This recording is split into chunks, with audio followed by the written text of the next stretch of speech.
Le couloir à l'extérieur du service de maternité exhalait une odeur âcre d'antiseptique et de café brûlé.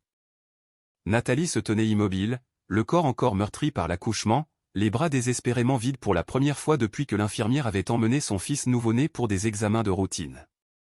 Elle n'aurait pas dû se trouver là, debout dans la pénombre. Elle était censée se reposer dans sa chambre, mais un instinct primitif, indéfinissable, l'avait arrachée à son lit pour la guider vers ce corridor silencieux. La voix de Christophe flotta soudain au détour du mur. Basse, assurée, intime. Le souffle de Nathalie se bloqua dans sa gorge. « Je suis épuisé », disait-il avec un petit rire doux. Toute cette histoire a été un véritable chaos. Honnêtement, je veux juste rentrer à la maison et retrouver ma véritable famille. Ces mots la frappèrent en pleine poitrine, avec la violence d'un objet contondant. Ma véritable famille. Nathalie s'adossa au mur froid, ses doigts se recroquevillant sur le fin coton de sa blouse d'hôpital. Elle attendit, suspendue à l'espoir fragile qu'il se corrige, qu'il dissipe ce malaise d'un trait d'humour, qu'il prononce son nom, ou celui de leur fils. Il n'en fit rien. La voix de Léa lui répondit, légère, apaisante, comme une caresse. Je sais. Tu en as fait assez. Tu ne dois plus rien à personne, désormais. Christophe poussa un long soupir de soulagement. Exactement. Il n'y a que toi qui me comprennes. Nathalie ferma les yeux. À cet instant précis, le bip régulier des machines médicales, les pas feutrés des infirmières de garde, le miracle de la vie nouvelle qui se trouvait derrière elle. Tout s'évapora. Les 2 dernières années lui apparurent avec une clarté terrifiante. Elle avait quitté son emploi parce que Christophe jugeait qu'il n'avait pas besoin de stress supplémentaire, elle avait accepté d'emménager dans cet immense appartement du Triangle d'Or, au cœur du 8e arrondissement de Paris, pour soutenir l'ascension de sa carrière. Elle avait passé d'innombrables nuits solitaires pendant qu'il enchaînait les heures supplémentaires, persuadée que l'amour se mesurait à l'aune de la patience. Derrière la lourde porte battante, son fils nouveau-né s'agita et se mit à pleurer. Nathalie se redressa. Elle ne hurla pas. Elle n'alla pas le confronter dans le couloir. Elle ne supplia pas pour obtenir une explication qu'elle possédait déjà. Au lieu de cela, elle retourna silencieusement dans sa chambre, prit son téléphone et fixa le berceau vide avec un calme si profond qu'il l'effraya elle-même. Quelque chose en elle venait de s'éteindre. Définitivement. Christophe la croyait faible. Léa croyait avoir gagné la partie. Et le reste du monde considérait encore Nathalie comme une de ces épouses jetables, que l'on abandonne sitôt l'enfant né. Mais aucun d'eux ne savait que cet instant précis marquait la dernière fois où elle demanderait la permission d'exister. Car la prochaine fois que Christophe poserait les yeux sur elle, elle serait déjà en train de s'éloigner, emportant son fils, libéré du poids de n'avoir plus rien à perdre. Non, les jours qui suivirent l'accouchement se confondirent dans un brouillard d'épuisement tel que Nathalie n'en avait jamais connu. Le temps ne se mesurait plus en heures, mais en tétés, en couches à changer, et au doux gémissement de son nouveau-né, Mathis. L'aube et le crépuscule se ressemblaient étrangement à l'intérieur de l'appartement de luxe du Triangle d'Or. La lumière du soleil filtrait à travers les immenses fenêtres haussmanniennes, caressant les moulures et le parquet point de Hongrie, mais la chaleur n'atteignait jamais vraiment Nathalie. Christophe rentrait tard, chaque nuit. Lorsqu'il franchissait la porte, il traversait les vastes pièces comme un invité pressé de repartir. Ses vestes de costume hors de prix étaient jetées négligemment sur les fauteuils. Son téléphone portable semblait greffé à sa main. Il s'exprimait par demi-phrases et fuyait son regard, comme si contempler Nathalie trop longtemps risquait de lui rappeler une obligation fâcheuse. « Comment va le bébé » demanda-il une fois, les yeux déjà rivés sur l'écran où défilaient ses courriels professionnels. « Il n'a pas dormi » répondit doucement Nathalie. « Et moi non plus. » Christophe acquiesça, distrait. « Tu devrais essayer de te reposer. J'ai une réunion de direction très tôt demain. » C'était toujours ainsi que s'achevait leur conversation. Nathalie apprit à ne plus demander d'aide. Elle apprit à tenir Mathis d'un seul bras tout en faisant chauffer un biberon de l'autre. Elle apprit à pleurer en silence, le visage enfoui dans son oreiller, pour ne pas réveiller l'enfant. La nuit, pendant que Christophe dormait tourné vers le mur, elle fixait le plafond orné de rosaces en se demandant à quel moment elle était devenue invisible. Non, des visiteurs défilèrent au cours de la première semaine. Les collègues du cabinet firent livrer des compositions florales opulentes.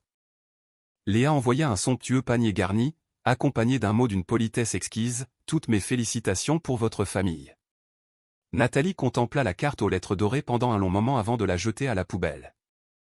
Son corps était encore en pleine cicatrisation, mais personne ne s'enquérait de sa douleur. Le pédiatre appelait, la sage-femme passait faire ses contrôles. Christophe, lui, ne remarquait ni le tremblement nerveux de ses mains, ni la façon dont elles tressaillaient lorsque Mathis pleurait trop longtemps. Ce qu'il remarquait, c'étaient les chiffres, les échéances, les statuts sociaux. Un après-midi, Nathalie tenta de se connecter à leur compte bancaire commun pour commander des couches et du nécessaire de puériculture. Le mot de passe fut refusé. Elle essaya de nouveau. Accès refusé. Sa poitrine se serra douloureusement. Elle essaya d'utiliser la carte de crédit, paiement rejeté. Lorsque Christophe rentra ce soir-là, elle brisa enfin le silence. Les comptes. Je ne peux plus y accéder. Il ne parut pas surpris. J'ai réorganisé certaines choses. C'est temporaire. Tu n'as pas à te soucier des questions d'argent en ce moment. Mais J'ai dit que je m'en occupais, l'interrompit-il, le ton sec et tranchant. Tu devrais te concentrer exclusivement sur le bébé. Nathalie hocha la tête, bien qu'une sensation de froid glacial se fût installée au creux de son estomac.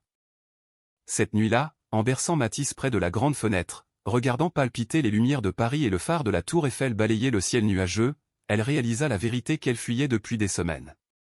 Elle ne se reposait pas. Elle était en train d'être effacée. Et Christophe veillait méthodiquement à ce qu'elle n'ait plus aucun point d'ancrage le jour où elle s'en apercevrait enfin. Non, Nathalie commença à remarquer les changements de la même manière que l'on distingue une fissure dans le cristal. Infime au début, facile à ignorer, mais impossible à effacer de sa mémoire une fois que la lumière les révélait. Les habitudes de Christophe se modifièrent de façon silencieuse, sans annonce préalable. À présent, son téléphone reposait toujours face contre table. Il s'enfermait pour prendre ses appels dans la salle de bain, sur le balcon filant, ou dans le couloir à l'extérieur de leur chambre. Lorsqu'elle entrait dans une pièce, ses phrases s'interrompaient net. Au début, elle s'était persuadée que c'était lié à la pression de son poste. Christophe avait toujours été d'une ambition dévorante. Les quartiers d'affaires comme la Défense avaient aiguisé cette ambition pour en faire une arme impitoyable. Elle ne voulait pas être l'épouse géniale qui se plaint pendant que son mari bâtit un empire. Alors, elle ravalait son angoisse et concentrait tout son amour sur Mathis. Mais les schémas comportementaux ne mentent jamais. Christophe cessa de lui demander ce qu'elle avait fait de sa journée. Il ne s'inquiétait plus des besoins de Mathis. Il ne fit même aucune réflexion lorsque Nathalie porta le même pull informe 3 jours d'affilée, légèrement taché de lait et marqué par l'épuisement. Il ne l'embrassait plus en partant le matin. Certains jours, il partait sans un mot d'adieu. Un après-midi, en pliant du linge, Nathalie trouva un ticket de caisse dans la poche d'une des vestes de Christophe. Un restaurant gastronomique très en vue près des Champs-Élysées. 2 plats prestigieux, 2 coupes de champagne. La date se dessina instantanément dans son esprit, jeudi dernier, le soir même où il lui avait juré qu'il serait contraint de sauter le dîner pour travailler sur un dossier. Ses mains tremblèrent alors qu'elle replaçait délicatement le reçu exactement là où elle l'avait trouvé. Le soir même, elle l'observa depuis l'îlot central de la cuisine en marbre tandis qu'il tapait frénétiquement sur son ordinateur, la lueur de l'écran se reflétant dans ses pupilles fuyantes. « Comment s'est passée ta réunion » demanda-t-elle d'une voix feutrée. « Bien » répondit-il sans lever la tête. « Avec qui étais-tu » Il marqua une hésitation imperceptible, la fraction d'une seconde. Trop long à expliquer. Seulement des clients. Plus tard, alors qu'elle endormait Mathis, le téléphone de Christophe vibra sur le comptoir en granit. L'écran s'illumina brièvement avant de s'assombrir. Nathalie n'avait pas l'intention de regarder, mais son regard fut irrémédiablement happé par le nom qui s'affichait. Léa. Son cœur fit un bond douloureux, puis son bras. Nathalie ne déverrouilla pas l'appareil. Elle ne lut pas le message. Elle n'en avait nul besoin. La vérité la cernait désormais de toutes parts, lourde, suffocante et indéniable. La distance, la dissimulation, la façon dont Christophe souriait à son écran, mais plus jamais à elle. Pourtant, elle garda le silence, car une part d'elle-même restait terrorisée. Terrorisée par le prix que lui coûterait cette terrible certitude. Elle n'avait aucun revenu propre, aucun accès à leur patrimoine, aucune famille proche pour la soutenir, et un nouveau-né qui dépendait d'elle pour sa survie la plus élémentaire. Alors, elle fit ce qu'elle avait appris à faire de mieux. Elle observa. Elle mémorisa. Elle attendit. Et tandis que Christophe la croyait dispersée, fragile, trop absorbée par les affres de la maternité pour se rendre compte de la supercherie, Nathalie reconstituait méthodiquement la vérité sur son mariage, un détail silencieux après l'autre. Elle ignorait simplement encore à quel point cette connaissance allait devenir une arme redoutable. Non, Nathalie n'avait pas prévu de se rendre à la réception de Charité. Le luxueux carton d'invitation était arrivé plusieurs semaines auparavant, adressé à Christophe, imprimé en lettres d'or avec l'adresse d'un somptueux hôtel particulier qu'elle connaissait bien. Il lui avait dit que sa présence était facultative. Il lui avait affirmé qu'elle serait bien trop fatiguée. Il lui avait assuré que ce serait d'un ennui mortel. Rien de tout cela ne l'étonna. Ce qui le surprit, lui, ce fut de la voir franchir les grandes portes doubles ce soir-là. Elle portait une robe noire d'une élégance sobre, une pièce qu'elle n'avait pas effleurée depuis avant sa grossesse. Son corps lui semblait encore étranger, ses mouvements étaient empreints d'une prudence nouvelle. Mathis était resté à la maison, confié à la garde d'une infirmière de nuit que Christophe avait embauchée sans même la consulter. Alors que Nathalie pénétrait dans la salle majestueuse, baignée par la lumière tamisée des lustres de cristal et par une musique de fond discrète, elle se sentit à la fois hors de propos et d'une lucidité féroce. Christophe l'aperçut à travers l'assemblée mondaine et se figea l'espace d'une seconde. Puis il arbora un sourire de façade. Sans la moindre chaleur, purement formelle. « Tu es venu » lâcha-t-il, avec le ton qu'on réserve à une vague connaissance. « J'avais besoin de sortir » rétorqua Nathalie. Elle se garda bien de lui préciser qu'elle voulait surtout contempler son monde les yeux grands ouverts. C'est à ce moment précis qu'elle remarqua la femme qui se tenait à ses côtés. Léa était plus menue que Nathalie ne se l'était imaginé, ou peut-être plus jeune, d'une prestance absolue. Ses cheveux tombaient avec une fausse négligence sur une de ses épaules, et sa main reposait avec légèreté sur l'avant-bras de Christophe, comme si elle y avait toujours eu sa place. Ce n'était pas un geste possessif, mais profondément familier. Léa se tourna vers Nathalie et lui offrit un sourire ouvert, d'une amabilité presque cruelle. « Vous devez être Nathalie, dit-elle d'une voix suave. Christophe m'a tellement parlé de vous. » Nathalie sentit un étau se refermer sur sa poitrine, mais elle lui rendit son sourire avec grâce. « Vraiment ? » Oh, oui, poursuivit Léa avec aisance. Il m'a confié que vous aviez traversé des épreuves difficiles. Christophe se racla la gorge, visiblement mal à l'aise. Léa collabore avec plusieurs de nos associés majeurs. Nathalie acquiesça d'un léger mouvement de tête. Cela doit vous demander beaucoup d'énergie. Léa eut un rire doux, cristallin. Beaucoup, certes, mais c'est tellement gratifiant. Ils restèrent ainsi tous les trois, au milieu des invités qui défilaient, totalement ignorants de la collision silencieuse qui s'opérait. Nathalie observait la manière dont Christophe s'inclinait imperceptiblement vers Léa lorsqu'elle prenait la parole. La façon dont ses épaules tendues se relâchaient d'un coup, dont son regard s'adoucissait d'une tendresse que Nathalie n'avait plus vue depuis des mois. Il n'y avait plus en elle la moindre once de jalousie, ni même de colère. Seulement une compréhension profonde, abyssale. Tout cela n'était pas nouveau. Léa s'excusa quelques instants plus tard, abandonnant Nathalie seule avec son mari. Elle a l'air charmante, glissa Nathalie. Christophe ne répondit pas immédiatement. Ne te fais pas des idées, finit-il par articuler froidement. Ce n'est que du travail. Nathalie opina de nouveau. Mais en tournant les talons pour s'éloigner, elle sut, avec une certitude absolue, que Léa n'était pas une simple menace. Elle était une remplaçante, dont la prise de fonction était déjà actée. Et Christophe ne réalisait même pas que Nathalie venait de franchir une frontière sans retour possible. Non, Nathalie n'avait pas l'intention d'écouter. Elle traversait le couloir qui menait au bureau de Christophe, Mathis paisiblement endormi contre sa poitrine, lorsqu'elle s'arrêta brusquement. La lourde porte en chêne était entrebâillée. La voix de Christophe se glissait par cette mince fente, sans aucun filtre, empreinte d'une intimité qu'il ne lui accordait plus depuis une éternité. « Je n'en peux plus, disait-il, la voix lourde d'un véritable désespoir. Vivre deux vies parallèles. Faire semblant. » Nathalie se figea. Léa lui répondit doucement, de cette voix calme, presque maternelle. « Alors arrête de faire semblant. » Christophe laissa échapper un rire étouffé, amer. « C'est ce que je fais. C'est bien ça le problème. » Les doigts de Nathalie se crispèrent sur la laine douce de la couverture de Mathis. « Un enfant, ça bouleverse tout » avança prudemment Léa. Non, rétorqua Christophe sans l'ombre d'une hésitation. Non. Il est juste. Quelque chose qui est arrivé. C'est toi, ma véritable famille. C'est la vie que je désire vraiment. Les mots ne résonnèrent pas dans le couloir. Ils n'explosèrent pas. Ils s'abattirent dans un silence assourdissant, avec la précision dévastatrice d'une lame bien aiguisée. Nathalie sentit que quelque chose se détachait définitivement en elle, comme si le tout dernier fil qui la retenait à lui venait d'être tranché net, sans effusion de sang. Elle ne haleta pas. Elle ne pleura pas.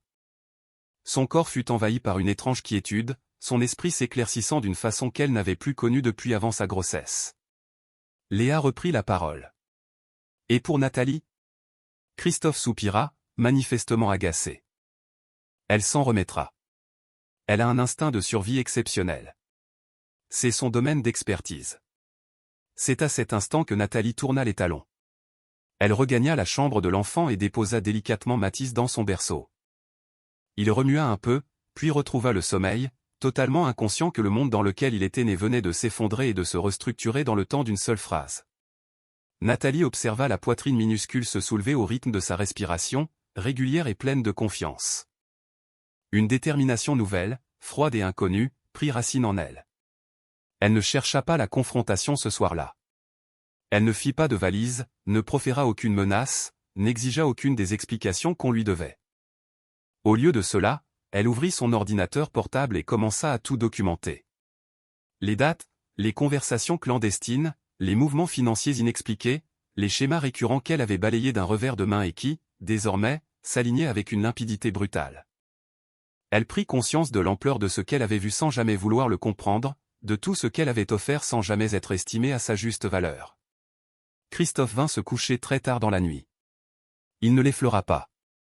Il ne remarqua même pas qu'elle avait les yeux grands ouverts. Nathalie fixait les moulures du plafond, écoutant le rythme pesant de sa respiration, et comprit enfin l'entière vérité. Elle n'était pas en train de perdre un mari. Elle était en train d'être libérée d'une gigantesque mascarade. Et dès demain, elle commencerait à bâtir une existence dans laquelle elle n'aurait plus jamais à mendier le droit d'exister. Non, le lendemain matin, Nathalie évolua dans l'appartement comme si l'univers était resté immobile. C'est précisément ce qui rendait la situation si périlleuse. Christophe remarqua immédiatement son mutisme, mais il l'interpréta comme un signe de faiblesse, tout comme il l'avait toujours fait. Il supposa qu'elle encaissait le choc, qu'elle s'adaptait, qu'elle se recroquevillait pour survivre à la décision qu'il avait, lui, déjà prise. Nathalie nourrit Mathis, stérilisa les biberons, plia le linge avec une minutie maniaque. Elle répondit aux questions de Christophe par de brèves répliques dociles. Oui. Non, tout va bien. Elle ne fit pas la moindre allusion à la conversation volée. Elle ne prononça pas le nom de Léa. Elle ne mentionna pas cette phrase assassine qu'il avait amputée de la vie qu'elle croyait sienne. Christophe se détendit. Il fredonna en préparant son café torréfié. Il consulta les cours de la bourse sur sa tablette. Il disserta sur ses réunions au sommet, ses échéanciers, et l'éventualité d'un déménagement dans un triplex encore plus prestigieux.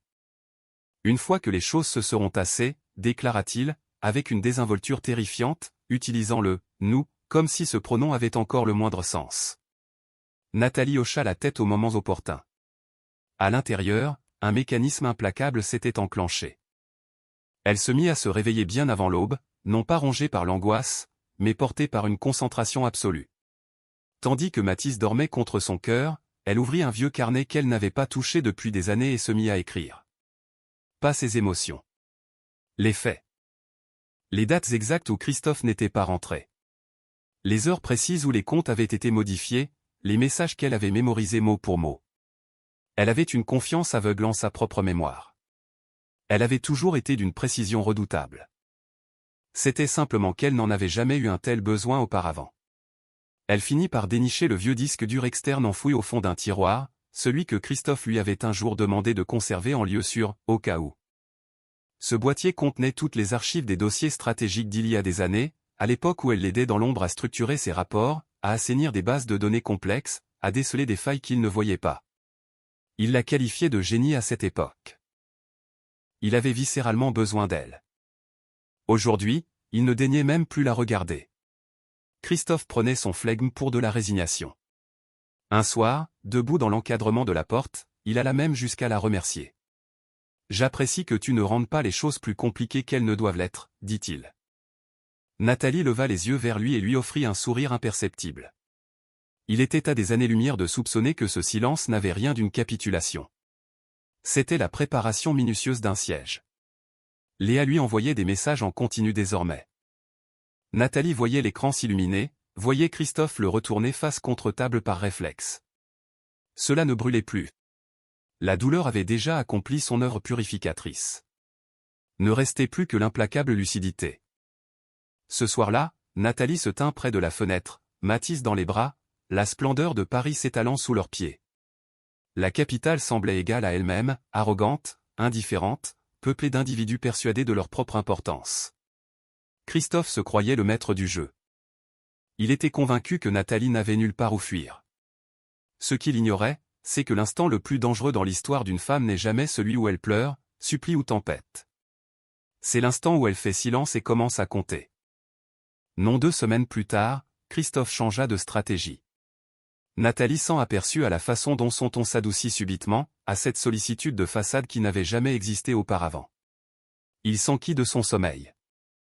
Il proposa de prendre Matisse quelques minutes pour qu'elle puisse prendre une douche. Il suggéra même une petite promenade dominicale, tous les trois, mimant la parfaite famille unie. La scène était presque convaincante. Mais Nathalie avait appris à ses dépens que la gentillesse de Christophe n'était jamais gratuite. Le premier courrier officiel tomba un mardi matin, estampillé de la mention urgent. Il provenait d'un cabinet d'avocats en droit de la famille que Nathalie n'avait jamais sollicité. L'objet du mail glaça le sang dans ses veines, avis d'évaluation pour la garde. Christophe n'en toucha pas un mot jusqu'au soir, lorsque Matisse fut endormi et que l'appartement fut plongé dans le silence. Il s'installa en face d'elle, de l'autre côté de l'îlot central de la cuisine. Sa posture était calculée, professionnelle, rodée. « Je pense que nous devons être réalistes, Nathalie, » annonça-t-il. Et soudain, le mur de glace s'érigea, scellant la fin de leur monde. Vous avez traversé beaucoup de choses. Les tribunaux prennent la dépression postpartum très au sérieux. Le choc du vouvoiement la frappa de plein fouet. Ce n'était plus un mari qui s'adressait à sa femme. C'était un stratège qui notifiait un adversaire. Nathalie le dévisagea. « Je ne suis pas dépressive », articula-t-elle avec une prudence mesurée. Christophe poussa un long soupir théâtral, comme si elle était incapable de saisir la réalité des choses. « Vous êtes épuisé, instable émotionnellement. Vous n'avez aucune source de revenus à l'heure actuelle. Je cherche simplement à protéger notre fils. » « Notre fils ?» Ces 2 mots sonnèrent comme une effraction. Il fit glisser une épaisse pochette cartonnée sur le marbre. À l'intérieur s'empilaient des impressions de courriel, des brochures médicales, des rapports annotés au surligneur. Des termes assassins comme instabilité ou trouble de l'adaptation lui sautèrent aux yeux. Nathalie reconnut la manœuvre à l'instant même. Il construisait un récit de toutes pièces, une machination où il incarnerait le père modèle, le pilier, tandis qu'elle serait reléguée au rang de danger public. « Vous n'avez nul besoin de vous encombrer d'un avocat », ajouta-t-il d'une voix pateline. « Nous pouvons régler cela à l'amiable. Mais si cela devait aller devant les juges, la situation pourrait devenir compliquée. » Elle était là. La menace, soigneusement emballée dans le papier cadeau de la raison. Nathalie referma le dossier avec une lenteur délibérée. Son cœur battait à tout rompre, mais sa voix demeura de marbre. « C'est donc ainsi que vous me considérez ?» Christophe ne tenta même pas de nier. « Je pense que c'est ce que le système judiciaire verra. » Cette nuit-là, Nathalie ne trouva pas le sommeil. Elle resta assise à même le sol, adossée au mur près du berceau de Matisse, à observer les minuscules doigts de son fils se crisper et se relâcher au fil de ses rêves. La terreur l'assaillait de toutes parts. Christophe possédait l'argent, l'influence, et une armée d'avocats qui parlaient son langage juridique. Elle ne possédait qu'un corps en pleine reconstruction, un esprit lucide, et un enfant dont la vie entière dépendait d'elle. Mais la terreur ne la brisa pas.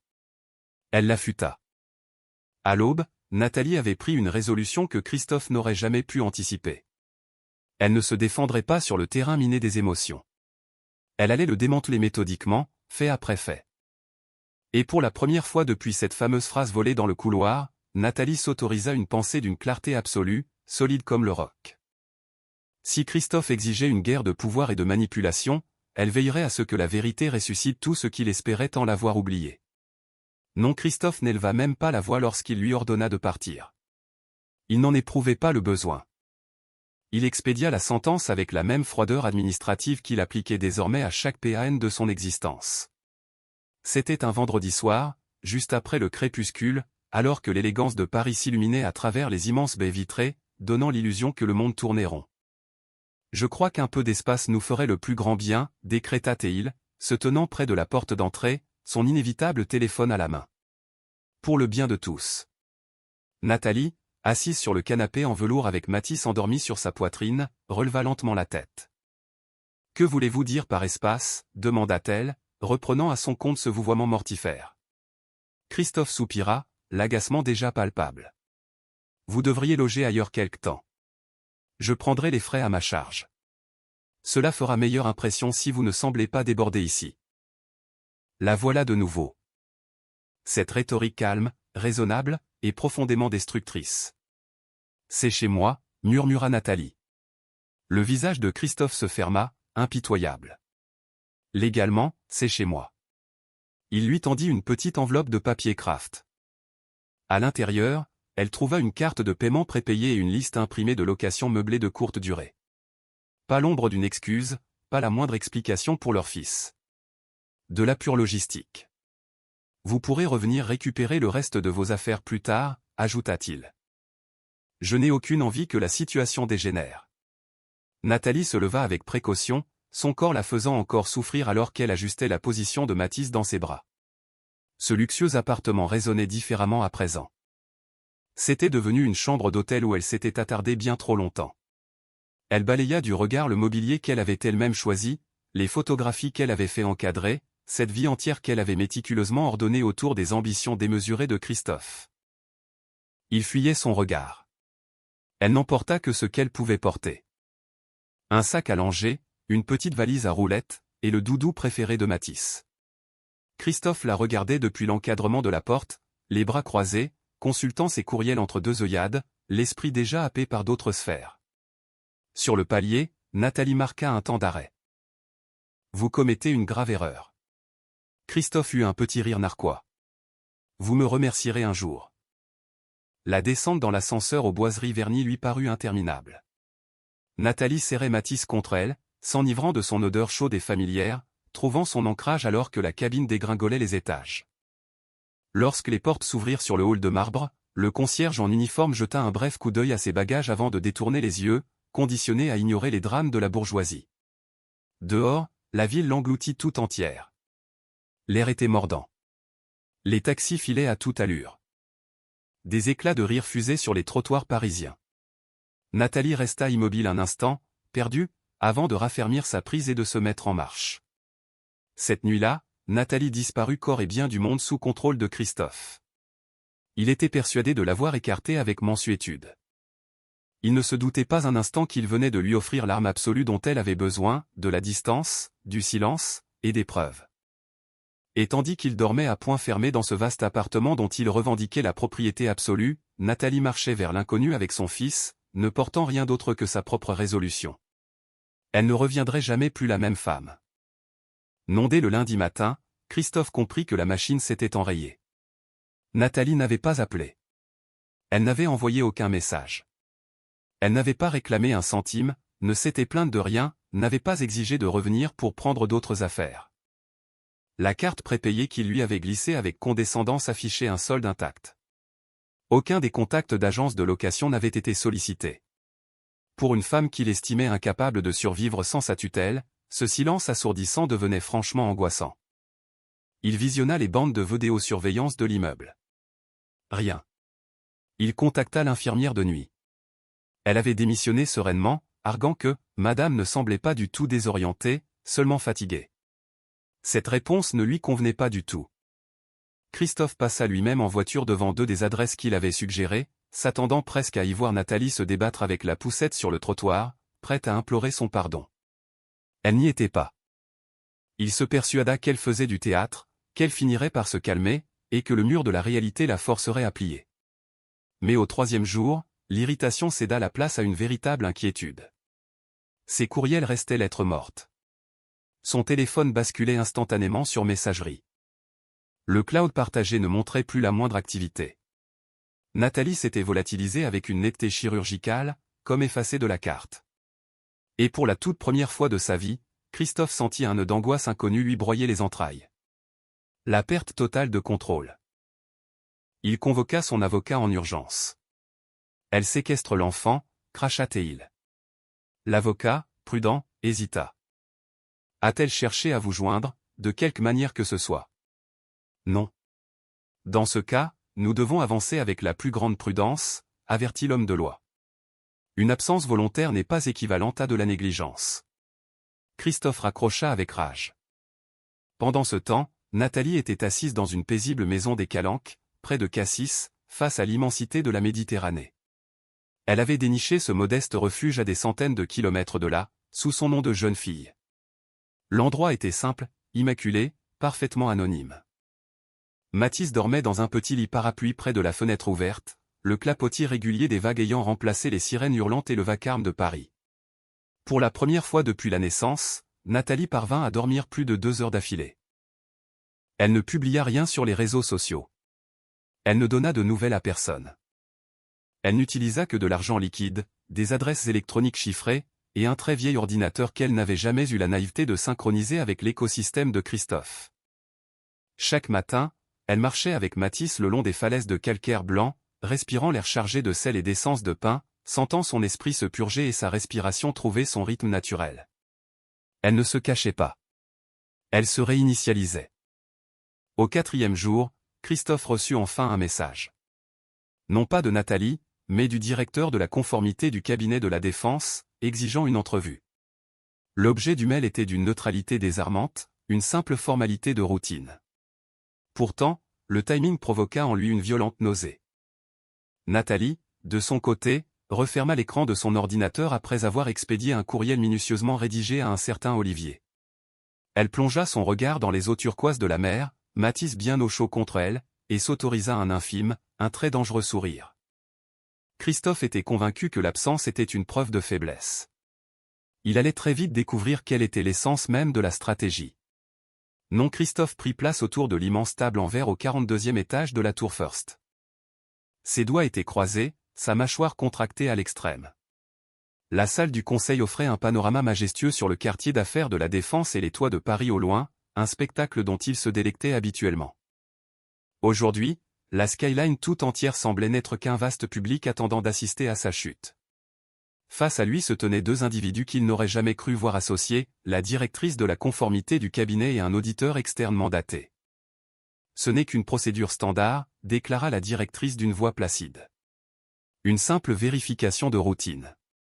Christophe opina, bien que le sang pulsât violemment à ses tempes. Bien sûr. Je suis à votre entière disposition. L'interrogatoire débuta par des questions banales. D'anciennes transactions, des rapports archivés, de lointains partenariats. Christophe répondit avec aisance. Il avait toujours excellé dans cet exercice. Froid, policé, absolument intouchable. C'est alors que l'auditeur fit glisser une épaisse chemise cartonnée sur le verre de la table. « Reconnaissez-vous ces fichiers » demanda-t-il. Christophe baissa les yeux et son sang se figea. La mise en page était unique, inimitable. Les annotations codées par couleur, les commentaires marginaux d'une précision diabolique, cette architecture de données si particulière sur laquelle il s'était lourdement appuyé des années auparavant, alors qu'il n'était qu'un jeune loup aux dents longues. Un travail qu'il n'avait plus consulté depuis une éternité. Il s'agit de données internes, balbutia Christophe, cherchant ses mots. Qui datent de plusieurs années. En effet, acquiesça l'auditeur. Des données structurées par une analyste externe agissant sous votre supervision directe. La bouche de Christophe s'assécha cruellement. Comment vous êtes-vous procuré ces documents, exigea-t-il de savoir. La directrice de la conformité croisa les mains. Nous avons reçu une alerte. Une demande formelle de clarification. Plusieurs anomalies flagrantes ont été soulevées. Le cerveau de Christophe s'emballa. Il n'y avait qu'une seule personne au monde capable d'organiser ces ensembles de données avec un tel niveau d'orfèvrerie. Nathalie. Loin de là, au bord de la Méditerranée, Nathalie verrouilla l'écran de son téléphone après avoir lu la courte réponse d'Olivier, « Je vois ce que tu as vu. Il faut qu'on se voie. Tu as bien fait de me contacter. » Elle ne sourit pas. Elle ne sabla pas le champagne. Elle expira, tout simplement, sentant l'étau autour de sa poitrine se desserrer un peu plus. Ce n'était pas de la vengeance pure. C'était un rééquilibrage naturel des forces. Dans le gratte-ciel, l'auditeur poursuivait ses assauts. Il y a d'importantes lacunes ici. Des décisions stratégiques qui ont favorisé certains associés de manière disproportionnée. Rien de pénalement répréhensible en soi, mais l'accumulation de ces manœuvres soulève de graves questions d'éthique. Christophe se renfonça dans son fauteuil en cuir, luttant pour sauver les apparences. « Êtes-vous en train de formuler des accusations à mon encontre ? » « Non, » trancha la directrice. « Nous vous demandons simplement de vous justifier. » Et pour la première fois depuis des années, Christophe fut incapable de formuler la moindre réponse. Non, ce soir-là, il regagna son appartement vide. Le silence y était d'une lourdeur insupportable. L'absence de Nathalie n'était plus un détail embarrassant, c'était devenu une variable mathématique qu'il ne maîtrisait plus. Il contempla les lumières froides de la capitale, la terrible vérité s'insinuant en lui avec une lenteur exquise. Nathalie ne s'était pas évaporée pour le punir de son infidélité. Elle était simplement sortie de son ombre tutélaire. Et, depuis cette forteresse lointaine qu'il ne pouvait atteindre, elle démontrait au reste du monde et à lui surtout qu'elle n'avait jamais été cette femme démunie. Elle avait juste été d'une inépuisable patience. Non, Nathalie retrouva Olivier 3 jours plus tard dans la quiétude d'un petit café surplombant le port de Cassis. L'établissement était modeste, sans le moindre prestige, choisi justement parce qu'aucun individu de leur ancien milieu n'aurait l'idée d'y mettre les pieds. Elle arriva la première, Mathis paisiblement installé dans un porte-bébé contre elle, la colonne vertébrale droite, l'œil aux aguets. Les enjeux de cette rencontre dépassaient tout ce qu'elle s'autorisait à ressentir. Olivier la reconnut instantanément. « Nathalie » souffla-t-il en se levant à son approche. « Tu as l'air tellement plus forte que dans mes souvenirs. » Elle lui accorda un mince sourire. « Je n'ai pas eu d'autre choix. » Ils ne s'étaient pas croisés depuis près de 8 ans. À l'époque, ils avaient sacrifié leur nuit sur un projet de consulting dantesque dont Christophe s'était attribué tout le mérite, bien avant sa gloire parisienne. Olivier, lui, avait décelé le talent brut de Nathalie, alors même que Christophe s'acharnait à le cacher aux yeux de tous. Il n'avait jamais oublié sa rigueur, son esprit de synthèse, son intégrité inébranlable. « Ta disparition n'a rien d'un accident », constata Olivier une fois qu'ils eurent commandé. « Tu as tout orchestré. » Nathalie acquiesça doucement. « J'avais besoin de temps, de milliers de kilomètres, et d'un allié qui ne ferait pas l'erreur de me sous-estimer. » Le regard d'Olivier glissa vers Mathis, endormi. « Tu n'es pas là pour le détruire. »« Non, » répondit Nathalie avec fermeté. « Je suis là pour garantir la sécurité de mon fils. Et la mienne. » Elle fit glisser une clé USB sur la petite table de bistrot. Olivier ne s'en empara pas tout de suite. « Es-tu pleinement consciente des répercussions que cela implique ? » « Absolument, » dit-elle d'une voix égale.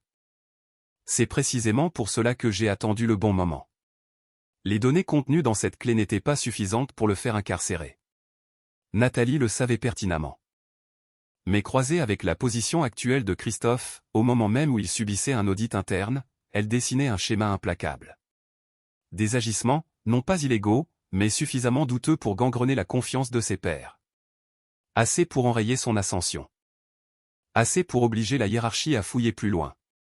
Olivier finit par empocher la clé. « Ceci te donne un puissant moyen de pression, » murmura-t-il.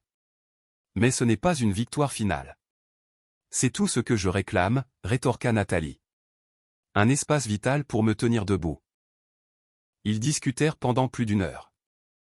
De la jurisprudence en matière de droit de garde, des risques d'exposition financière, de la façon dont les hommes de la trempe de Christophe finissent par s'effondrer. Pas sous l'effet d'un coup d'éclat, mais sous la pression continue, invisible et silencieuse. Olivier ne lui cacha rien de la difficulté de l'entreprise. Il faudrait du temps, une discipline de fer, une discrétion absolue. Nathalie approuva sans ciller. Au moment de se séparer, Olivier hésita une dernière fois. « Pourquoi maintenant » demanda-t-il avec douceur. « Pourquoi ne pas l'avoir fait plus tôt ?» Nathalie baissa les yeux vers le doux visage de Mathis, puis planta son regard dans celui de son allié. Parce qu'aujourd'hui, la peur de ce qui arriverait si je le perdais a définitivement supplanté toutes mes autres peurs. Olivier comprit. Alors que Nathalie reprenait le chemin de la corniche, la brise fraîche de la Méditerranée lui fouettant le visage, elle sentit un sentiment inédit prendre racine au creux de son être. Ce n'était pas de l'espoir, mais de la solidité. Christophe avait passé des années à se persuader que l'utilité de sa femme se résumait à être son marchepied.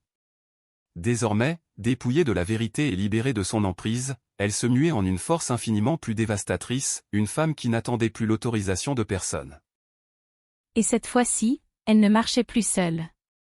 Non, la première audience pour la garde se tint dans le huis clos rassurant d'un cabinet, sans caméra ni journaliste. Christophe s'y attendait.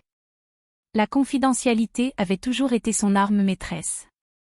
Il fit son entrée, gonflé d'une arrogance maîtrisée, escorté par des avocats qui s'exprimaient avec ce ton feutré et plein d'assurance propre aux puissants. Pour eux, l'affaire était pliée d'avance. Une mère psychologiquement fragile, dénuée de ressources, en plein postpartum, opposée à un père riche, influent, établi. Nathalie arriva seule. Elle était vêtue d'un trench classique et neutre, sans artifice, sans le moindre bijou, Mathis dormant paisiblement dans son porte-bébé. Elle n'affichait ni défiance, ni désespoir. Elle transpirait la préparation. Christophe le nota instantanément, et une pointe d'agacement le traversa. Elle n'était pas censée arborer cette dignité-là. À l'ouverture des débats, l'armada juridique de Christophe déroula son argumentaire avec une précision mécanique. Ils invoquèrent la détresse émotionnelle, l'absence cruelle de revenus, la précarité du logement temporaire. Ils déguisèrent leur soif de contrôle sous le masque de l'inquiétude paternelle, l'oppression sous le vernis de la responsabilité. Nathalie écouta cette logorée sans piper mot. Puis, la parole fut donnée à la défense. Son avocat se leva, posé, méthodique. Il ne joua pas la carte de l'émotion. Il sortit des dossiers. Il produisit des extraits de comptes, des chronologies bancaires, les preuves accablantes du travail de l'ombre fourni par Nathalie aux prémices de la carrière de Christophe. Il détailla ce labeur dont il avait tiré tout le prestige, ses stratégies brillantes qu'elle avait élaborées, ses analyses complexes qu'elle avait rectifiées à sa place. La température de la pièce chuta brusquement. Ce chapitre n'était absolument pas prévu dans le script de Christophe.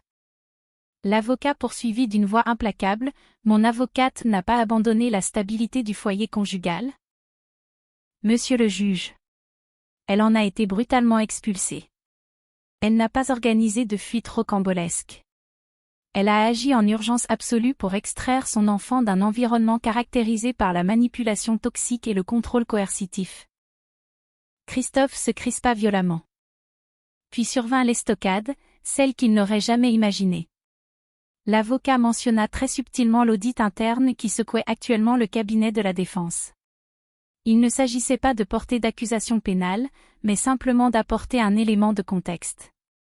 Au vu de l'extrême incertitude qui pèse aujourd'hui sur l'avenir professionnel et la probité de Monsieur Christophe, lui accorder la garde exclusive exposerait cet enfant à une instabilité majeure. Christophe releva brusquement la tête.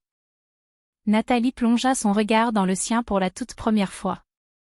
Il n'y avait aucune fureur dans ses yeux, aucune lueur de triomphe.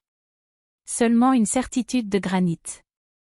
Il mesura alors toute l'étendue de son erreur. Elle n'était pas venue se battre avec des larmes. Elle était venue armée de ses secrets les plus inavouables. Le juge Bernard l'interrogea. Nathalie détailla sa routine avec une clarté limpide, les horaires des biberons, les rendez-vous chez le pédiatre de Cassis, les longues promenades régénérantes face à la mer, son solide réseau de soutien. Pas un trémolo dans la voix. Christophe, soumis au même exercice, s'en mêla pitoyablement les pinceaux. Il maîtrisait les cours de la bourse, pas les horaires de sieste. Lorsque l'audience fut suspendue, aucune décision ne fut prononcée, mais un point de non-retour venait d'être franchi. L'axe de rotation du monde s'était inversé. Dans les couloirs du tribunal, Christophe s'approcha d'elle. « Tu as tout machiné » siffla-t-il, la voix blanche. Nathalie rajusta la couverture de Mathis avec un soin infini. « J'ai simplement organisé ma survie. » Tandis qu'elle s'éloignait d'un pas rythmé, Christophe resta pétrifié, prenant conscience, bien trop tard, que l'épouse qu'il traitait avec tant de mépris avait passé son temps à l'observer, à décoder ses failles, à tout mémoriser. Et aujourd'hui, cette vérité qu'elle détenait se dressait entre lui et son besoin maladif de contrôle. Non, Léa, de son côté, s'était toujours fiée à son intuition. Elle excellait dans l'art de savoir quand s'investir, quand faire un pas de côté, et quand laisser ces messieurs se complaire dans l'illusion de leur toute-puissance, pendant qu'elle préparait silencieusement son prochain coup sur l'échiquier. Son instinct ne l'avait jamais trompée, jusqu'à ce que Christophe cesse de répondre à ses appels avec la diligence d'autrefois. Le changement fut d'abord insidieux. Des réponses décalées de plusieurs heures, des textos télégraphiques, des dîners romantiques annulés à la dernière minute sous le faux prétexte de l'urgence professionnelle. Il se voyait toujours, bien sûr, mais son attention à lui s'était fracturée, son esprit voguait ailleurs. Il scrutait frénétiquement son écran, non plus pour guetter les messages de sa maîtresse, mais pour intercepter ceux de ses avocats, de ses associés, de tous ces gens dont l'opinion venait de supplanter la sienne. Léa repérait chaque anomalie. Elle capta les chuchotements réprobateurs dans les soirées mondaines bien avant lui. Elle remarqua ses sourires de convenance qui s'attardaient une seconde de trop, ses discussions animées qui mouraient dès qu'il s'approchait d'un groupe. Son nom à lui circulait désormais avec précaution, enveloppé de sous-entendus, comme précédé d'une cote d'alerte. Un soir, à l'issue d'un dîner de gala où personne n'avait osé l'interroger sur sa prochaine promotion, Léa le poussa dans ses retranchements. « Que se passe-t-il vraiment ?» demanda-t-elle, s'efforçant de garder un ton léger. « Tu es terriblement lointain ces derniers temps. » Christophe expira avec irritation. « Rien d'important. Autrefois, cette esquive lui aurait suffi. Plus aujourd'hui. » Léa avait bâti son existence sur l'évaluation des risques, et Christophe venait de devenir une bombe à retardement. Bataille juridique pour la garde, audits internes dévastateurs, suspicions éthiques. Ces hommes de pouvoir ne conservaient leur attrait qu'à la condition d'être intouchables. Dès que le doute empestait l'atmosphère, les femmes de la trempe de Léa recaloulaient l'itinéraire. Elle commença à passer ses propres coups de fil en toute discrétion. À tâter le terrain. À formuler des scénarios hypothétiques. Que se passerait-il si Christophe perdait son influence à la défense? Si son aura d'excellence se brisait en éclats? Si ses comptes bancaires venaient à être gelés par une enquête? Les réponses qui lui parvinrent furent d'une lenteur et d'une froideur qui ne lui plurent pas du tout. Puis vint le fameux message. Une invitation à prendre un café, émanant d'une femme gravitant dans les hautes sphères professionnelles de Christophe. Une mise en garde habillée de bienveillance. Vous devriez peut-être avancer avec la plus grande prudence, ma chère, susurra la femme entre deux gorgées de thé. Ce dossier est très loin de se refermer. Léa gratifia son interlocutrice d'un sourire entendu, et s'éloigna, échafaudant déjà son plan de sortie. Elle cessa d'oublier stratégiquement ses affaires dans l'appartement du Triangle d'Or. Elle ignora certains messages trop insistants. Elle se mit à évoquer de formidables opportunités de carrière dans d'autres capitales européennes, au sein de cercles plus sûrs, dessinant d'autres horizons. Christophe comprit, mais beaucoup trop tard. Le soir où il chercha désespérément du réconfort auprès d'elle, elle avait déjà fait ses valises émotionnelles. « Je refuse d'être entraîné dans ce genre de scandale », lui annonça-t-il d'un ton suave. « J'ai un besoin vital de stabilité. » Le mot s'abattit sur lui avec la violence d'un coup de poing. La stabilité.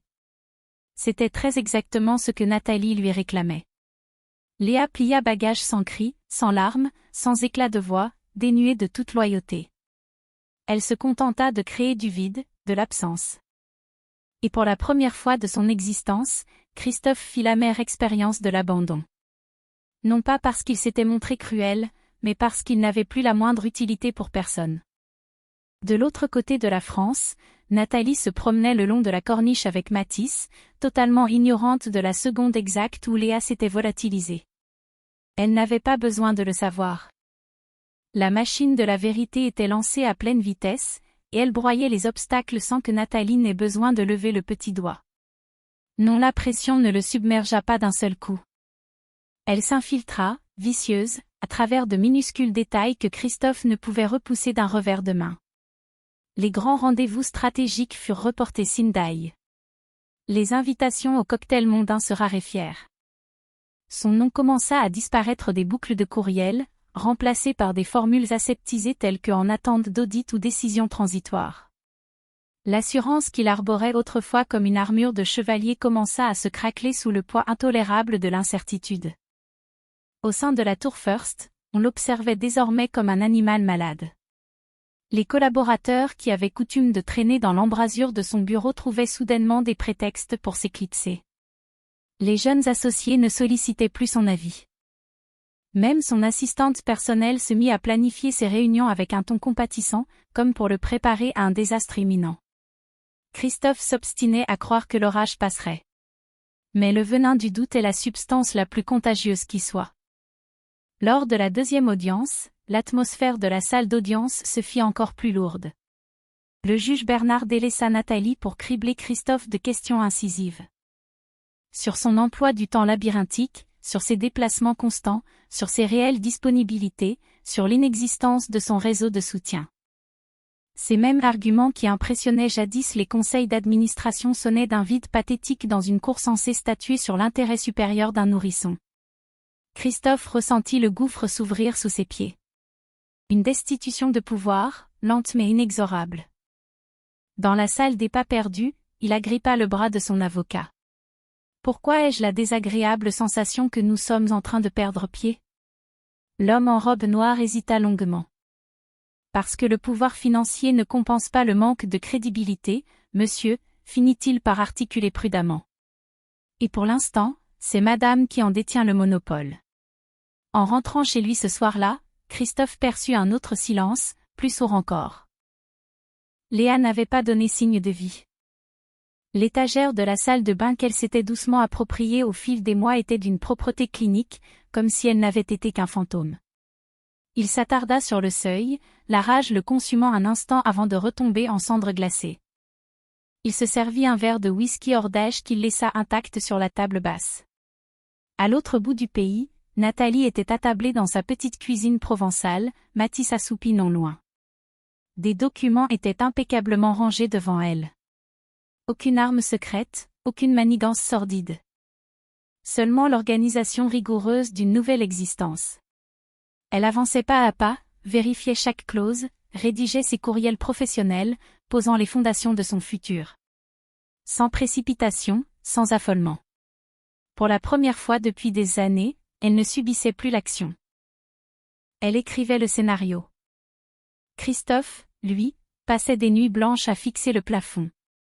Le scintillement de Paris ne parvenait plus à l'apaiser. Il ressassait les vieux dialogues, tentant désespérément d'identifier la seconde exacte où il avait perdu les rênes. L'évidence s'imposa finalement à lui, amère comme le fiel. Le drame ne s'était pas joué le jour où Nathalie avait franchi la porte de l'appartement. Il s'était joué le jour où il avait eu la stupidité de sous-estimer son silence. Au petit matin, la sentence était claire pour tous les acteurs de cette tragédie. La forteresse de mensonges érigée par Christophe s'effondrait sous son propre poids. Et plus il se débattait pour en recoller les morceaux, plus il devenait évident que les failles qu'il s'évertuait à dissimuler étaient désormais assez béantes pour laisser triompher la vérité. Non, la troisième convocation au tribunal dégageait une atmosphère crépusculaire avant même le premier mot prononcé. Christophe le pressentit en franchissant les portes de bois massif.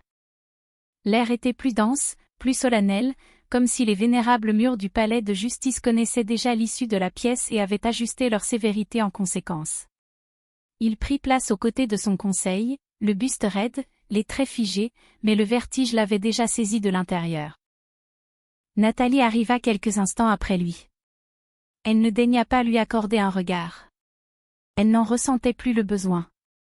Le juge Bernard ouvrit la séance par d'arides formalités procédurales, puis braqua son regard pénétrant directement sur Christophe. « Monsieur, il nous faut faire toute la lumière sur les récentes modifications concernant votre statut professionnel au sein de votre cabinet. » L'avocat de Christophe s'agita sur sa chaise. « Mon client fait toujours partie intégrante des effectifs, votre honneur, plaida-t-il avec une prudence de sioux. Il est simplement vrai qu'un audit interne est actuellement mené. Et depuis combien de temps cette enquête est-elle ouverte, gronda le magistrat. Christophe lâcha le morceau avant que son défenseur ne puisse l'en empêcher. Plusieurs semaines. Une information cruciale que vous avez jugé bon d'omettre lors de notre dernière entrevue. Christophe balbutia une excuse inaudible.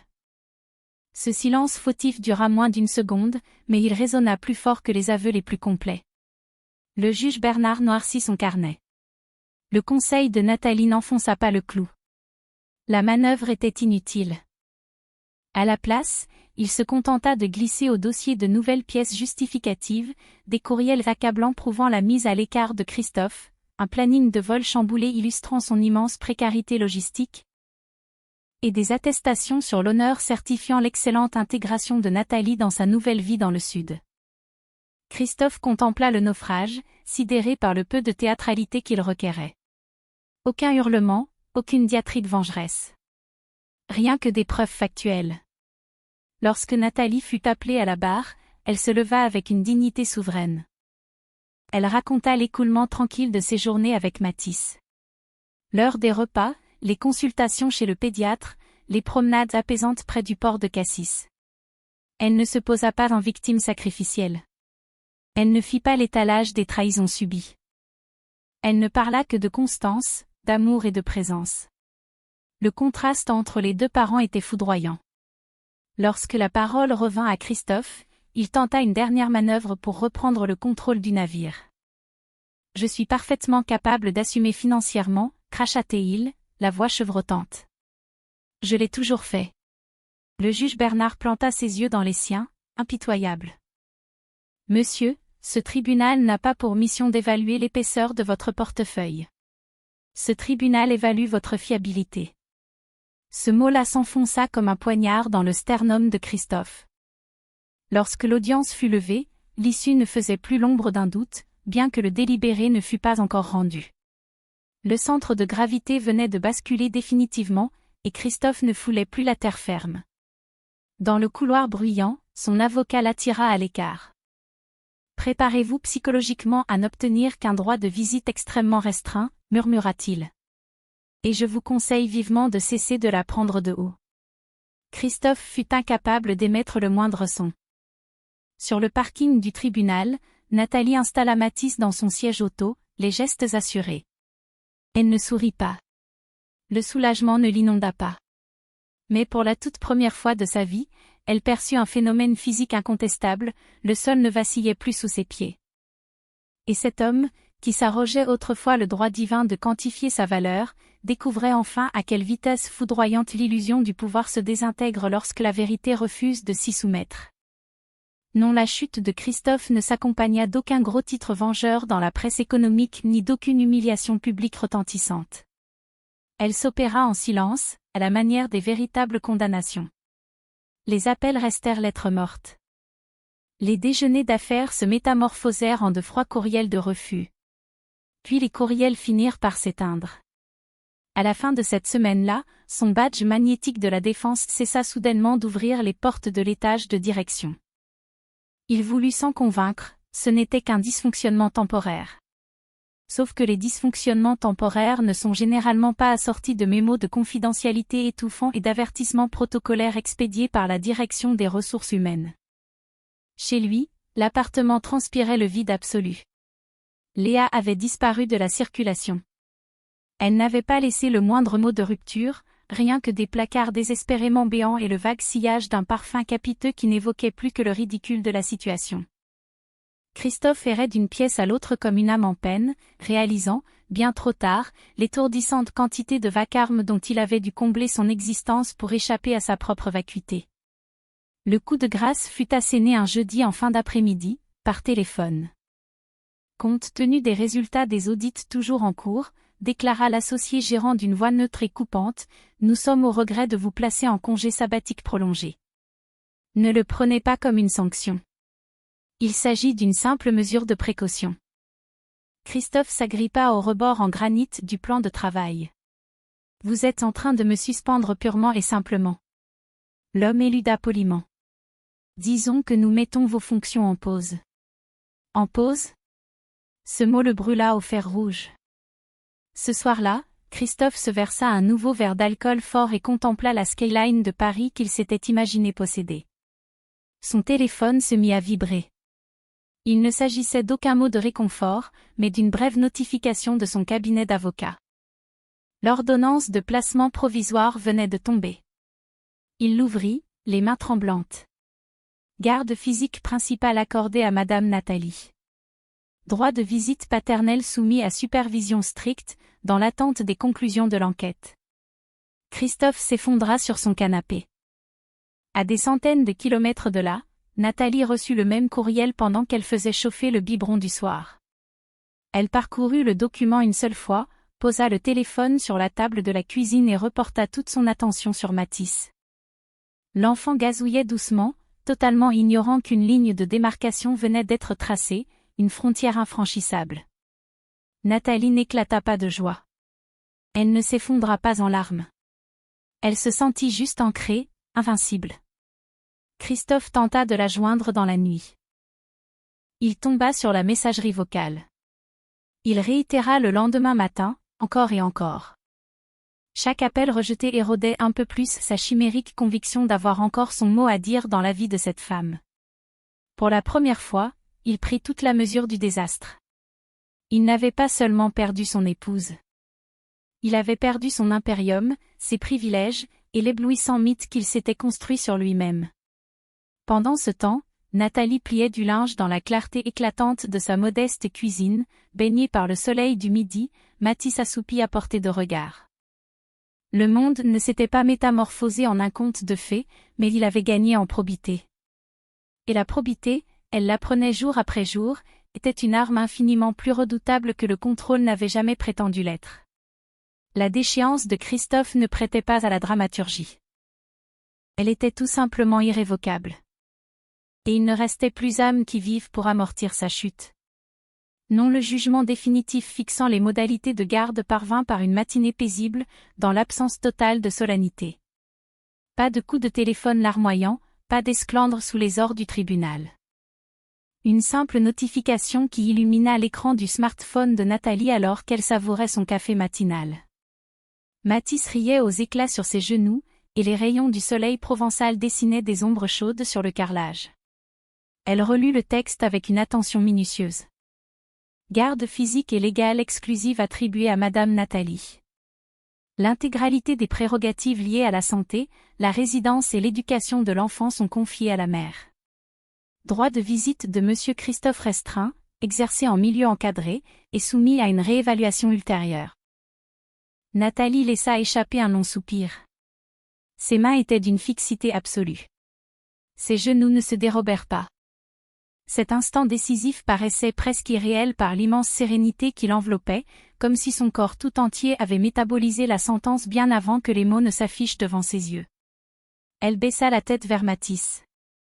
Il la regarda en clignant ses grands yeux sombres, pétillants de malice, à des années-lumière de se douter que la justice des hommes venait sceller son destin.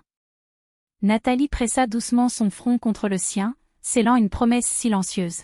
« Tu es en sécurité désormais », murmura-t-elle. De l'autre côté du pays, Christophe accusa réception du document dans le silence mortuaire de son appartement parisien.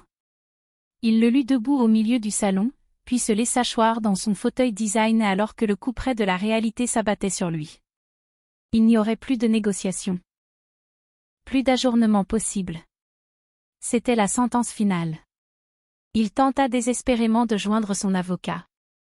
Messagerie. Il tenta d'appeler Nathalie. Silence radio. Pour la première fois de sa brillante existence, il ne lui restait aucune carte à jouer dans sa manche. Aucun levier à actionner.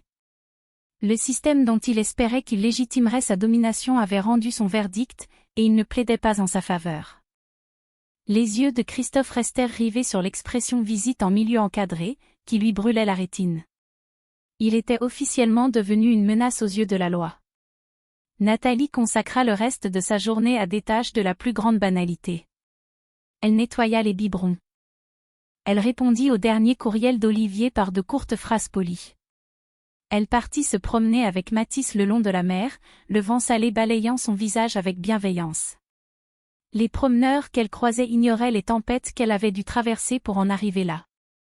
À la nuit tombée, elle s'installa dans son petit salon, écoutant la respiration paisible de son fils dans son berceau tout proche, et s'accorda enfin le droit de savourer l'instant. Elle n'avait pas triomphé en écrasant son adversaire.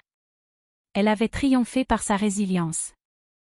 Christophe, au même moment, siégeait au beau milieu du champ de ruines qu'était devenue sa vie, celle-là même qu'il se gargarisait de posséder. Il réalisait le prix exorbitant de cette audace qui l'avait poussé à qualifier une maîtresse de passage de « véritable famille ». Car l'enfant qu'il avait cru pouvoir réduire à une simple monnaie d'échange lui avait été soustrait. Et cette femme qu'il avait reléguée au rang de meuble encombrant s'était vue confier les clés de tout ce qui possédait encore une once de valeur. La guerre, pour Nathalie, touchait à sa fin. Ce qui l'attendait ne ressemblerait en rien à ce qu'elle avait connu. Elle allait forger une existence basée non plus sur la terreur, mais sur le libre arbitre. Non, les répercussions ne s'annoncèrent pas à grand renfort de trompettes. Elles s'insinuèrent à travers une mise à l'écart systématique. Le patronyme de Christophe ne faisait plus office de sésame pour les hautes sphères. Ses anciens partenaires en affaires le traitaient avec une froide courtoisie, vidée de toute déférence. Les cartons d'invitation désertèrent sa boîte aux lettres. Les dossiers pharaoniques se concluaient sans sa signature. Son congé de mise au point se mua, sans un bruit, en mise au placard définitive. Son titre honorifique furent légués aux notes de bas de page des comités de direction auxquels il n'avait plus accès. Nul ne le clouait au pilori sur la place publique. On réorganisait simplement l'espace autour de son absence. Et cette éviction distinguée lui infligea une blessure bien plus cruelle qu'une franche confrontation. Attablé un jour dans un bistrot discret près de son immeuble, Christophe surprit la conversation de deux jeunes loups de la finance à la table voisine. Ils dissertaient sur la toute dernière restructuration du cabinet, vantant l'absolue nécessité d'une stabilité à toute épreuve, fustigeant ses dirigeants incapables d'empêcher leurs naufrages matrimoniaux d'éclabousser les moquettes du bureau. Aucun d'eux ne daigna lui adresser un regard. Aucun n'en eut besoin. Il régla l'addition et déguerpit sans même avoir terminé son expresso. Son appartement haussmannien lui semblait atrocement exigu désormais, habité par un vide que ni le changement de mobilier de créateur, ni la vue imprenable ne sauraient combler. Le silence y régnait, non comme un apaisement, mais comme un écho obsédant. Christophe faisait défiler les écrans de son téléphone par automatisme, ouvrant des fils de discussion qui ne s'allumaient plus. Léa n'était plus qu'un lointain souvenir. Nathalie était devenue inatteignable. Le garçonnet dont il avait un jour parlé avec une légèreté si arrogante ne se matérialisait plus que dans les tranches horaires imposées par la cour, lors de visites encadrées qui s'apparentaient davantage à des rappels à l'ordre judiciaire qu'à des moments de tendresse filiale. Par un morne après-midi, lors d'une de ces visites sous haute surveillance, Christophe observa Mathis depuis l'autre bout de la pièce grise, sous le regard clinique d'un travailleur social qui consignait chaque mouvement. Son fils se mit à pleurnicher et tendit instinctivement ses petits bras désespérés vers Nathalie, retrouvant la paix à la seconde où elle murmura quelques mots doux. Une déferlante de chagrin, aussi aiguë qu'imprévisible, s'abattit sur Christophe. Il ne pleurait pas seulement ses privilèges déchus, mais son effroyable aveuglement. Nathalie n'utilisait pas l'enfant comme une arme contre lui. L'enfant, avec son instinct primitif, savait parfaitement où résidait son seul véritable refuge. Seul dans la pénombre, ce soir-là, Christophe laissa tourner en boucle la fameuse sentence qui avait signé son arrêt de mort. Ma véritable famille. Ces mots résonnaient lugubrement à présent, dépouillés du pouvoir chimérique dont il les croyait nimbés. Il comprit, à ses dépens, que la famille n'est pas un titre honorifique que l'on octroie au gré de ses caprices. C'est un lien inaltérable qui se gagne par une présence indéfectible, par des trésors de patience, et par une protection de tous les instants. Tout au sud du pays, Nathalie empilait des cartons dans sa petite maison, s'apprêtant à emménager dans une nouvelle demeure, une résidence qu'elle avait sélectionnée de son plein gré. Une proposition de contrat à durée indéterminée trônait sur le comptoir en bois. Aucun poste ronflant, aucune prétention démesurée. Un travail solide, valorisant, cimenté par la confiance. Mathis babillait joyeusement sur le tapis, inondé par la lumière divine du midi. Nathalie ne gaspillait plus ses pensées pour Christophe. Lorsqu'il effleurait sa mémoire, Ce n'était plus jamais dans les affres de la colère. C'était avec une limpidité parfaite. Christophe avait perdu l'illusoire récit qui lui tenait lieu d'excuse absolue.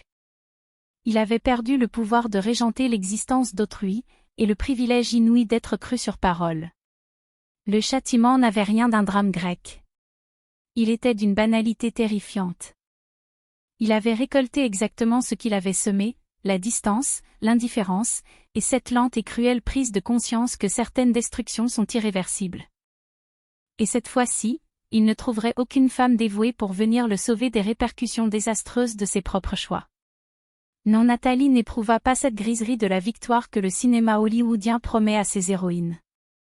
Il n'y eut aucune décharge d'adrénaline, aucune scène cathartique où le passé s'embrase dans un brasier vengeur derrière elle. Elle fut simplement envahie par le silence. Un silence majestueux, imperturbable, qui se fondit dans ses os pour ne plus la quitter. La vie reprit son cours à pas mesurés, délibéré.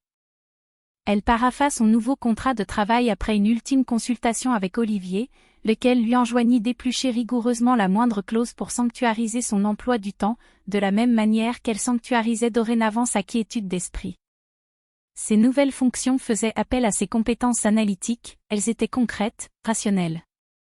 Ce poste n'exigeait pas d'elle qu'elle simule la force de caractère. Il la respectait. Nathalie installa son espace de travail sur un petit bureau rustique face à la fenêtre, Mathis s'amusant avec ses cubes à ses pieds. La symphonie de ses journées était enfin la sienne. Christophe tenta une ultime approche. Un unique message. Laconique, mesuré, d'une politesse presque obséquieuse. J'espère que vous vous portez bien. J'aimerais beaucoup m'entretenir avec vous au sujet de Mathis, à l'occasion. Nathalie parcourut le texte sans sourciller. Elle ne l'effaça pas. Elle ne prit pas la peine d'y répondre. Elle l'archiva méthodiquement dans un dossier virtuel sobrement intitulé à traiter plus tard. Non par cynisme ou par esprit de vengeance, mais parce qu'elle venait d'assimiler une leçon fondamentale, il n'est nullement nécessaire de rouvrir une porte sous le seul prétexte que quelqu'un y toque avec déférence. Elle préféra reporter son attention sur l'essentiel. Les balades matinales sur le port, le travail bien fait, le rire clair de Mathis lorsqu'elle lui embrassait le cou, les soirées peuplées de bons romans et de musique douce, à 1000 lieues des atmosphères électriques et de l'attente angoissée. L'édifice de sa vie n'avait plus rien de spectaculaire. Il était bâti pour durer. Par une belle fin d'après-midi, lors d'une fête de quartier sur les quais du port de Cassis, Nathalie engagea la conversation avec un homme qu'elle avait croisé à de multiples reprises. Il s'appelait Stéphane. Il était employé dans les environs. Il cultivait l'art d'écouter bien plus qu'il ne pérorait. Lorsque Mathis montrait des signes d'impatience, Stéphane attendait, d'un calme olympien, comme s'il avait l'intime conviction que ces instants-là n'appartenaient qu'au lien sacré qui unissait la mère à l'enfant. Il n'y eut pas de coup de foudre dévastateur. Il y eut un profond sentiment de réconfort. Nathalie le remarqua avec acuité. Elle ne précipita rien. Elle ne s'aliéna plus en calquant son avenir sur les désirs d'un autre être humain. Elle laissa la relation éclore, affranchie de toute injonction, une expérience totalement inédite pour elle. Pour la première fois de sa vie de femme, la présence d'un compagnon lui parut être un merveilleux ajout, et non une condition sine qua non à sa propre survie. Ce soir-là, après que Mathis se fut endormi paisiblement, Nathalie s'assit près de sa fenêtre ouverte et laissa ses pensées dériver vers la femme qu'elle avait été. Celle qui guettait l'approbation comme on mendie du pain. Celle qui avait érigé la résignation en acte d'amour absolu. Elle ne ressentit plus la moindre once de rancœur envers cette ancienne version d'elle-même, mais une immense gratitude. Christophe, reclus quelque part dans son mausolée parisien, poursuivait son apprentissage douloureux du silence, celui qui terrorise lorsqu'il ne sert plus d'arme d'oppression. Il s'accoutumait, de force, à une vie sans passe-droit, sans ces femmes qui s'immolaient pour flatter son ego démesuré. Nathalie ne lui souhaitait aucun malheur. Elle ne se souhaitait qu'une seule chose, la liberté la plus pure. Et tandis qu'elle éteignait la lampe de chevet pour s'abandonner au sommeil, elle eut l'absolue certitude que la vengeance la plus magistrale qu'elle eût pu concevoir s'était déjà accomplie. Elle s'était choisie elle-même, et elle n'avait jamais été autant en paix. Non, le premier signe irréfutable que le monde avait changé d'axe apparut lors d'une matinée d'une grande banalité. Nathalie se tenait dans la cuisine de sa nouvelle maison, la lumière crue de la Méditerranée inondant les tomates au sol, tandis que Mathis, confortablement installé dans sa chaise haute, tambourinait frénétiquement avec sa cuillère sur la tablette, ivre d'une joie pure et sans entrave. Ce vacarme joyeux emplissait tout l'espace. Ce n'était plus du bruit parasitaire. C'était la vie dans ce qu'elle a de plus vibrant. La vie qui ne demande pas d'autorisation et ne s'excuse jamais d'exister. Cette demeure n'avait rien d'un palais. Elle n'incarnait ni un trophée de guerre ni l'instrument d'une quelconque revanche. Elle lui appartenait, point final. Ses journées s'écoulaient selon une cadence qui respirait l'authenticité. Une profession qui la valorisait. Des soirées dont elle demeurait la souveraine absolue. Un avenir qui se dessinait pas à pas, affranchi du fouet de la peur. Nathalie ne se réveillait plus avec la boule au ventre en anticipant la prochaine humiliation. Elle se réveillait avec des projets plein la tête. Christophe n'était plus qu'une ombre reléguée aux confins de son existence, réduite à des calendriers stricts et des limites fixées par une autorité supérieure. Les rencontres supervisées, les courriels aseptisés transitant par les boîtes mail des avocats. Il respectait les procédures à présent, non pas par une illumination soudaine de sa conscience morale, mais parce qu'il n'avait tout bonnement pas d'autre échappatoire. Les rênes du pouvoir lui avaient échappé à l'instant même où il avait cessé de témoigner du respect à l'égard de ceux qui lui étaient essentiels. Nathalie ne s'attarda pas sur l'agonie de son ex-mari. C'était totalement superflu. Ses véritables victoires se manifestaient sous des formes bien plus subtiles. L'éclat de rire inextinguible de Mathis. La façon instinctive dont il se blottissait contre elle à la moindre incertitude. L'inébranlable conviction, au sein de son monde minuscule, d'être en lieu sûr, invincible, aimé d'un amour inconditionnel. Voilà le seul et unique héritage pour lequel elle avait pris les armes. Et c'est alors que, sans éclat de voix, une autre graine germa. Stéphane ne fit pas irruption dans sa vie avec la prétention d'être le prochevalier sauveur, ni avec des promesses d'éternité. Il s'installa par sa constance. Des promenades partagées, des silences complices. Un homme qui ne remit jamais en question la puissance de son caractère et qui n'en conçut jamais d'ombrage. Un homme qui avait intégré qu'un amour échafaudé sur le temps long possédait l'étoffe de l'éternité. Nathalie ne brandit pas immédiatement l'étendard du pour toujours, mais le mot ne lui inspirait plus l'effroi d'antan. Par une douce soirée balayée par les vents marins, alors que Mathis dormait à poing fermé dans sa poussette, Stéphane effleura sa main. Sans instinct de propriété, sans précipitation. Il fut simplement là. Nathalie s'autorisa à s'abandonner à l'instant présent, mesurant avec fierté le chemin colossal qu'elle avait parcouru. Cette existence n'avait rien à voir avec celle qu'elle s'était imaginée quelques années auparavant. Elle était infiniment plus belle. Christophe, confiné dans sa prison dorée, continuait de faire l'apprentissage des conséquences.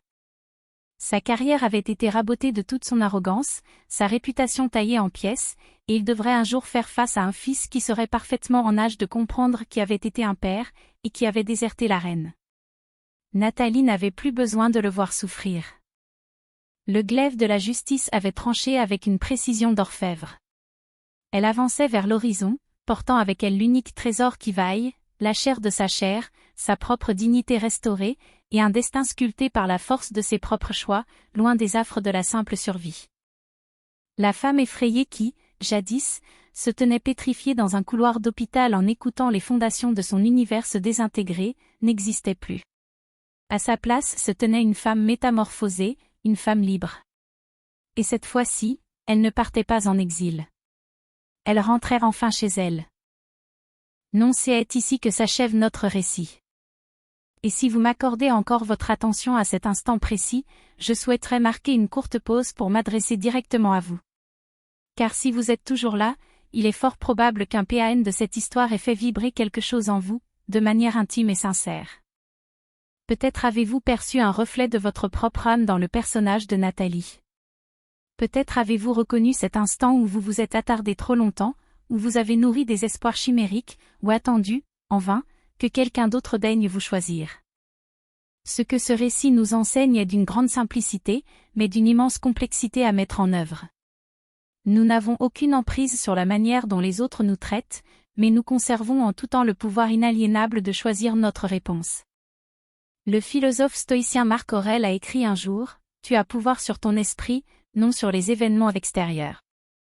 Réalise ceci, et tu trouveras la force. » Nathalie n'a pas remporté la bataille parce qu'elle a hurlé plus fort ou parce qu'elle a rendu les coups.